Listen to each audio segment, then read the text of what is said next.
$5,500 ዘጽበብክ ወርሕመይ ገና ምስ ቁስለይ ከለኹ ከይሓወኹ በዓል ቤተይ ቀዲድኒ። ሰላም ተኸታተልቲ ኣኩስታር ንመደብና ብላይክን ሳብስክራይብን ጀምርዎ እንዳበልና ናብ ትሕዝቶ መደብና ክነብለኩም። ምፍርራሕ በዓል ቤተይ ካብ ግዜ ናብ ግዜ ከስጋኣኒ ምስ ጀመረ ኣነ እውን ምእንቲ ደቀይን ሓዳረይን ናብ ለማኒት ተቐየርኩ። ለይትን መዓልትን ንሰብኣየይ ክሕጉስ ዘይምስል መሲለ ዓቕመይ ጥራሕ ዘይኮነ ልዕሊ ዓቕመይ እውን ዝኾኑ ነገራት ክገብር ጀሚረ። ኣቦ ደቀይ ተደጋጋሚ ኣብ ዓራት ከም ዘይሕጉሶ ይነግረኒ ስለ ዝነበረ ኩሉ ግዜኡ ነፍሰ ምትሓት ዝስማዓኒ። ምስ በዓል ቤተይ ድሕሪ ናይ 2 ዓመት ምቁር ናይ ፍቕሪ እዋናትና ተመርዒና። ሓዳር መስሪትና ኣብ ሓዳርና ድማ 3 ቆልዑ ወለድና። ደቅና ነናይ ዓመት ፍልልይ ጥራሕ እዩ ዘለዎም። ኣብ መጀመርታ ሓዳርና ሰላማዊ እዩ ነይሩ። ነገር ግን ካልኣይ ውላድና ምስ ወለድኩ ኣብ መንጎና ዘይምስምማዕ ክፍጠር ጀሚሩ። በዓል ቤተይ ቅድሚ ሕጂ ርኢሉ ዘይፈልጥ ባህርያትን ተግባራትን ክርኢሉ ጀሚረ። ኣምሲ ይመጽእ ብዙሕ መስተ ይሰቲ፣ ናይ ሞባይሉ ፓስወርድ እውን ይቕይር። ኣብ ዝኾነ ግዜ እንተተኾራሪና ድማ 10,000 ክኸደልኪኤ ክፈትሓኪኤ እንዳበለ እንዳፈራርሐ ናብ ጽልል ትቀየረኒ። ሽዑ ድማ ባእስና ዝኸረር ይነበረን። ኣነ እውን መሐደሰ ሓዳርና እንተኾነ ብምባል ሳልሳይ ቆልዓ ጠነስኩ። ሽዑ ይዝከረኒ በዓል ቤተይ ብምጥናሰይ ሕጉስ ኣይነበረን። ከይነገርክኒ ጠኒስኪ ብምባል ግዜ ጥንሰይ ብጭቕጭቕ ሓሊፉ። ምስ ሓረስኩ ድማ ካብኡ ብዝገደደ ፈጺምና ክንረዳዳ ኣይከኣልናን። ካብ ግዜ ናብ ግዜ ባህሪ በዓል ቤተይ ብምቕያሩ ኣመና ስለ ዘጨንቐኒ ኮፍ ኣቢለ ጸጎም ሓተትክዎ። በዓል ቤተይ ግን እንታይ ይስማዕ እኳ ኣይበለን። ከይተሰከፈ ኣብ ዓራት ተሐጉስኒ የለኽን ጥራሕ ዘይኮነ ብልዕቲ ክሰፊሑ ከም ናይ ቀደም ኣይኮነን በለኒ። ኣነ እውን ዘይተጸብኽዎ ነገር ስለ ዝነበረ ብስምባደ ዝብሎ ጠፊእኒ። ካብታ ምሸት እቲኣ ጀሚረ ድማ ሰላም ኣቢለ ኣይፈልጥን። ኣዝዩ ከቢድ ዝኾነ ነብሰ ምትሓት ክስማዓኒ ጀሚሩ። ድሕሪ ነዊሕ ሓሳብን ጭንቀትን ድማ ኣብ ኢንተርነት መጽበብ ርሕሚ ክደሊ ጀመርኩ። ካብቲ ዝረኸብክዎ ብዙሕ ርእቶታት ናይ ሰባት ድማ ፈውሲ ዝኸውን ጥሽ ምዃኑ ሰባት ጽሒፎምለይ። ኣነ እውን ኣይሓመቕኩን እንዳጡሽ ከይደ ተደጋጋሚ ጡሽ ክገብር ጀሚረ። ድሕሪ ገለ እዋናት ድማ ምስ በዓል ቤተይ ርክብ ፈጸምና። ኣነ እውን ለውጢ ኣለዎ ዶ ተደጋጋሚኤ ጥሽኣትየ ነይረ በልክዎ። በዓል ቤተይ ግን ምንም ለውጢ ኾነ መቐረት ከም ዘይብሉ ነገረኒ። ኣነ እውን ዝስማዓኒ ዘበለ ብዘይሕብእብ እንዳነባዕኩ ነገርክዎ። በዓል ቤተይ ድማ ናብ ጥቓይ ቅርብ ኢሉ ብህዱእ ድምፂ ብሕክምና ዘይተጽብብዮ ይስራሕ እኮ በለኒ። ኣነ ድማ ብስምባደ ከመይ ይስራሕ ማለት በልክዎ። ንሱ ድማ ተጽብዮ ኣሎ ሕክምና ናይ ከምኡ መጽበቢ በለኒ። ኣነ ድማ ብኣግርሞት ኣፈይ ሒዘ ናይ ልብኻ ዲኻ በልክዎ። በዓል ቤተይ ድማ ርግጸኛ ኮይኑ እወ ብምባል ሞባይሉ ኣውፂኡ ሰርች ገይሩ ኣርኣየኒ። ኣነ ድማ ብኣግርሞት ካብቲ ዝነበርክዎ ከይተቐነቓነቕኩ ስቕበልኩ። ንሱ ግን ቀጺሉ ብዓው ዝበለ ድምፂ ተስርሕ ዲኺ ብምባል ሓተተኒ። ኣነ እውን ኣይመለስኩን ስቕበልኩ። ብስቕታይ ቅጭ ዝመጾ ክመስል ድማ ከም ዝበለኒ ስምዒ ኣነ ምእንቲ ደቀይሊ እምበር ቀንድን ምቁርን ጣዕምና ህይወት የስተማቕሮ የለኹን። ስለዚ እንተበዚሑ ናብ ካልኦት ምኻደይ ኣይተርፈንን እዩ።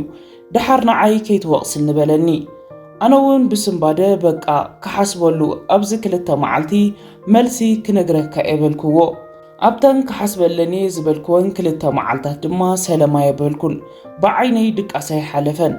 ብዙሕ ሓሲበ ግን በዓል ቤተይ ንደቀይ ፈቃርን ለዋህን ኣቦ እዩ።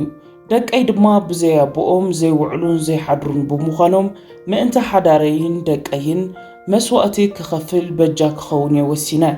ምስቲ ሰብኣየይ ዘምፅኦ ሓሳብ ተሰማሚዐ ድማ ንምጽባብ ወሰንኩ።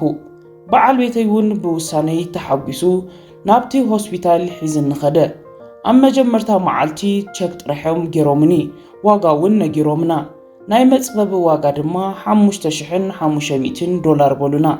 ሰብኣየይ ድማ ብዘይዱ ኾነ ምውልዋል ሕራኢሉ ቀልጢፉ ተሰማሚዒኡ ነቲ ሕሳብ ከፊልዎ። ድሕሪ ሕሳብ መኽፋሉ ድማ ሽዑ ቆጸራ ሂቦም ኣፋነውና። ድሕሪ ሰሙን መዓልቲ ቆጸራይ ኣኺሉ ሕክምና ተገይርለይ። ኩሉ እቲ መስርሕ ናይ ምጽባብ ብልዕተይ ድማ ተወዲኡ። መድሃኒት ተኣዚዝለይ ከምኡውን ክሳብ ዝሓዊ ንከባቢ 2 ወርሒ ዝኣክል ዝኾነ ዓይነት ርክብ ንኸይፍጽሙን መጠንቀቕታ ተዋሃበኒ ንገዛይ ምስከድኩ ቃንዛ ነይርኒ ድሕሪ ሰሙን ግን ደሓን ደኾንኩ መጻኹ ነገር ግን ወርሒ ኣብ ዘይመልእ በዓል ቤተይ ጽቡቕ ክንቀሳቐስ ስለ ዝረኣየኒ ደሓን ኮንኪ ኢኺ ርክብ ንፈጽም በለኒ ኣብ መጀመርታ ዶኳትር ኣብ 2 ወርሒኦም ኢሎምኒ ብምባል ኣበየ እኳ ተነበርኩ ነገር ግን ንሱ ብዙሕ ስለ ዝለመነኒ ኣነ እውን ደሓን ኮይኒ ኢለ ስለ ዝሓሰብኩን ስለ ዝተሰማዓኒ ምስ ሓሳባት በዓል ቤተይ ተሰማሚዐ ርክብ ፈጸምና ኣብ ህይወተይ ሽዑ ንመጀመርታ ግዜ በዓል ቤተይ ድሕሪ ርክብ ተሓጒሱ ርእዮ ኣነ ግን ኣይከኣልኩን ከቢድ ቃንዛ እዩ ነይርኒ ምስቲ ዝነበረኒ ከቢድ ቃንዛ ብሓይሊ ተጻዒረ ድማ ናብ ሽቓቕ ምስከድኩ ደሚሽንኒ እቲ ቃንዛ ስለ ዘይከኣልክዎ ልዕሊ ዓቕመይ ስለ ዝኾነ ድማ ደጊመ ናብቲ ብልዕተይ ዘብጽበብ ኩሉ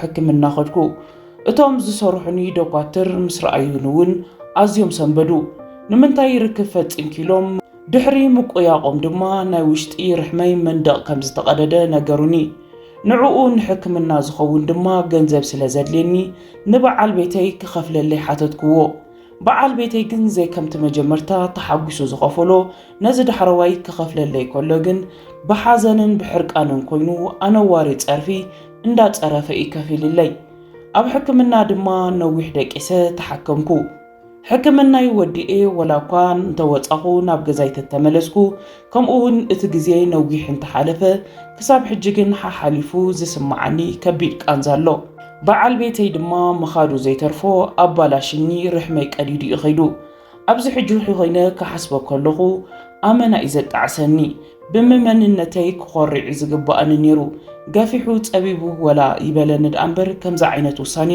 ክውስን ከም ዘይነበረኒ ሕጂ ጥዕናይ ምስኣንኩ ይተረድእኒ ክቡራት ኣሕዋተይ ካባይ ተምሃራ ማንም በዓል ቤትክን ኣፍቃሪኽን በቲ ዘለክን መንነት ክቕበሉኹን ኣለዉ ከምኡውን ደቂ ተባዕትዮ ከዓ ንዓና ንደቂ ኣንስትዮ ሕለይልና ኣሕዋትኩም ኢና ደቅኹም ኢና ኣንስትኹም ኢና ኣዴታትኩም ኢና ሕብረተሰብ ማለት ደቂ ኣንስትዮ ስለ ዝኾነ ሕብረተሰብኩም ኣይተባላሽው ንሕና እውን ከማኹም ሰቢና ዝብል መልእኽቲ ካብ ሓንቲ ሓፍትና ብናይ ብርዕሽም ኤሊና ዝብል መጺና ኣሎ ክቡራት ተኸታተልቲ ናይ ኣኩስታር ከምቲ ልሙድ ሓቀኛ ታሪክ ህይወትኩም ከተካፍሉና ምስ ትደልዩ ከምኡውን ንኻልኦት መሃርን ንስኹም ከዓ ምኽሪ ትደልዩሉ ዛንታታትኩም ብሜሴንጀር ኣኩስታር ብምባል ኣካፍሉና ንሕና እውን ብእምነት ዛንታኹም ክነቕርቡ ኢና ካብ ሰባት ድማ ሓሳብን ርእይቶን ምኽርን ትረኽብሉ መደብ ክንፈጥረልኩም ኢና ከምኡውን ሳብስክራይብ ላይክ ሼር ኮመንት ብምግባር ኣተባብዑና የቐኒልና